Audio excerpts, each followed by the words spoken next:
Misteri Gunung Lawu sudah bukan rahasia lagi.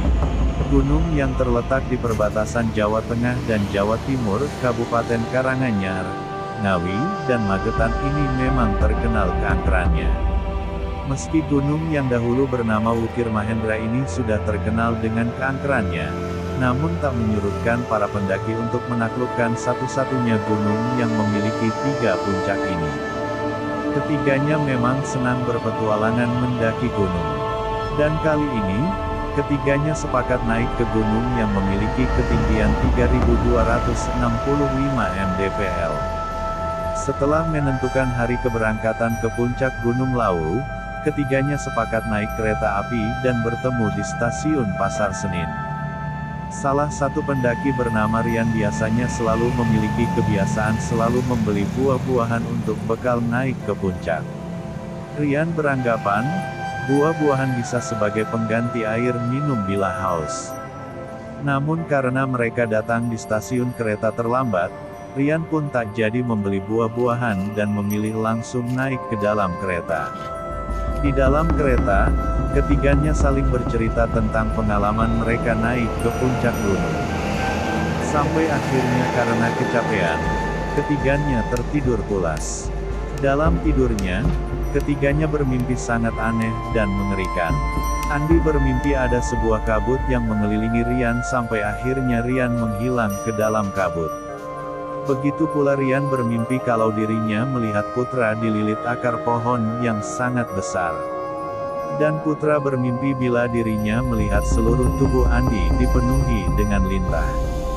Kendati ketiganya bermimpi sangat buruk dan mengerikan, namun mereka bertiga tidak menceritakan apa yang mereka mimpikan dalam tidur setibanya di stasiun Solo Jebres.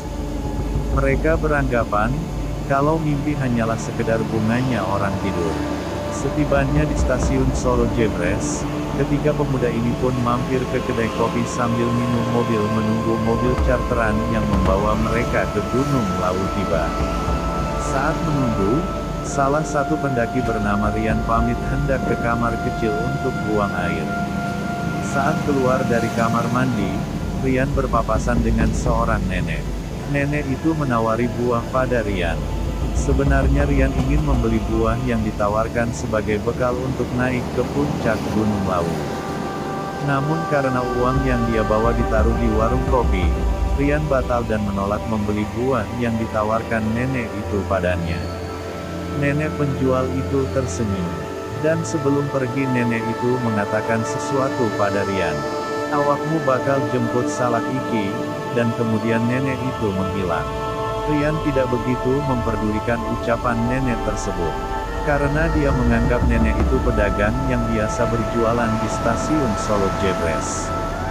Rian pun kembali ke warung di mana mereka menunggu mobil charteran.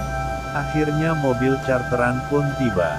Mereka bertiga naik dan berangkat menuju ke pintu pendakian puncak Gunung Lawu melalui jalur Candi Ceto.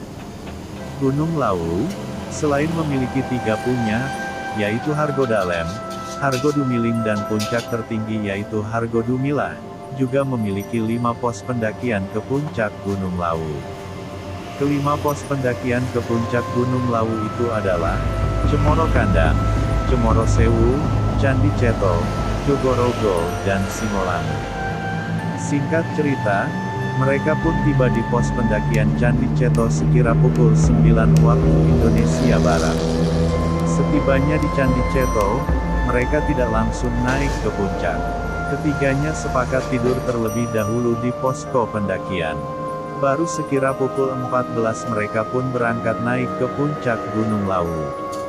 Perjalanan ketiganya dimulai dari Candi Ceto, Candi Ketek, pos 1, pos 2, dan sampailah mereka di pos 3 berjalan lancar tanpa hambatan. Di pos 3, mereka bertemu dengan pendaki lain yang tengah bermalam. Sambil menyeduh kopi yang airnya diambil dari sebuah paralon, Rian melihat di rombongan pendaki itu lagi makan buah. Saat melihat pendaki makan buah, Rian berucap, "Nyesel aku tadi tidak beli buah." Ucapnya. Mendengar ucapan Rian, kedua temannya meminta dia tidak memikirkan buah dan fokus pada jalur pendakian. Setelah cukup beristirahat dan salat maghrib, mereka pun berjalan menuju dan pos 4 dan akhirnya jam 21 waktu Indonesia Barat mereka tiba di pos 5 yang biasa disebut Bulak Peperangan. Bulak Peperangan ini merupakan area padang rumput yang luas. Semula teman mereka bernama Adi hendak mendirikan tenda. Namun permintaan itu ditolak oleh Rian. Rian menyarankan untuk bermalam di Bulak Peperangan, karena di lokasi itu, selain tempatnya luas, dan sangat jarang pendaki yang bermalam di lokasi Bulak Peperangan. Akhirnya kedua teman Rian sepakat terhadap pilihan Rian. Namun sebelum beranjak mereka salat Isya terlebih dahulu. Rian lebih memilih minum kopi sambil menghisap rokok. Usai sholat, keduanya kaget melihat Rian tengah memegang buah salak. Kemudian mereka bertanya dari mana salak itu didapat. Rian menjawab kalau buah salak itu didapat dari rombongan yang mereka temui. Namun Adi dan Putra tidak percaya sama ucapan Rian. Akhirnya perdebatan buah salak yang didapat Rian tidak mereka teruskan. Ketiganya memilih untuk tetap kompak dan melanjutkan kembali perjalanan menuju Bupakan Menjangan. Setibanya di Bupakan Menjangan, mereka pun segera mendirikan tenda. Namun rupanya anggapan Rian bila di Bulak Peperangan sangat jarang ada pendaki, rupanya keliru. Di lokasi itu ada 4 tenda milik pendaki yang sudah terlebih dahulu berdiri. Setelah tenda selesai, mereka pun langsung memilih untuk beristirahat. Tepat jam 23 waktu Indonesia Barat, Rian terbangun karena mendengar suara ribut di luar tenda. Rian menduga ada tim rescue yang tengah mengevakuasi pendaki melintas. Rian berusaha membangunkan kedua temannya. Namun kedua rekannya itu tidak bangun. Karena penasaran, Rian keluar tenda. Saat keluar tenda, Rian melihat ada api unggun dan orang lalu lalang. Setelah diperhatikan seperti pasar dengan berbagai macam dagangan. Dan di saat tengah memperhatikan orang berjualan, Rian terkejut saat melihat nenek yang menawari dirinya buah di stasiun Solo Jebres ada di situ. Dan saat melihat Rian, nenek itu memberikan salak pada Rian. Saat memberi salak, nenek itu berkata kembali seperti apa yang diucapkan di stasiun. Begitu salak diterima oleh Rian, dan salak itu hendak dimakan, tiba-tiba api itu mati dan berganti menjadi obor yang sangat banyak. Dan saat itu juga, para pedagang menatap tajam ke arah Rian.